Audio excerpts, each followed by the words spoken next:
Kiboko TV. Tambua shughuli ya uapisho wa jana, ni wapongeze mawaziri na manaibu waziri waliokula kiapo jana Novemba 18, 2025. Wote waliokula kiapo jana wanapaswa kufahamu kwamba Mheshimiwa Rais Daktari Samia Suluhu Hassan ana kasi ya kuijenga Tanzania iliyo bora.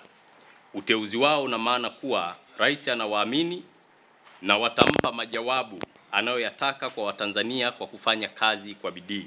Hivyo chama kinawataka mawaziri na manaibu waziri waende kufanya kazi kwa weledi na wasiweze kumwangusha rais na mwenyekiti wetu wa Chama cha Mapinduzi. Lakini pia mawaziri na manaibu waziri wengi ni wapya.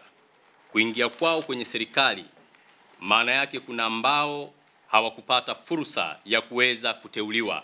Hivyo basi kipindi wanafurahia uteuzi huo na wameshakula kiapo kuingia kwa ofisini, wakumbuke kuwa rais hana mchezo na anataka kazi na utendaji uliotukuka, uliojawa na utu ndani yake kwa Watanzania wote. Hivyo Chama cha Mapinduzi hakitasita kuchukua hatua kali kwa kiongozi yoyote mzembe ndani ya serikali ambayo imeundwa na Chama cha Mapinduzi. Hivyo tunawataka wote ambao wameteuliwa wajue wana wajibu wa kwenda kuwatumikia wananchi na sio vinginevyo. Ndugu waandishi wa habari, lakini tumie fursa hii kwa vile tunakutana kwa mara ya kwanza tangu kumalizika kwa uchaguzi mkuu wa 2025.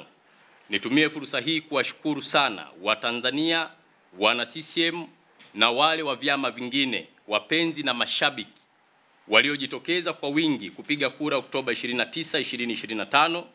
Kujitokeza kwao kwa wingi umesababisha ushindi mkubwa kwa Chama cha Mapinduzi pamoja na wabunge na madiwani.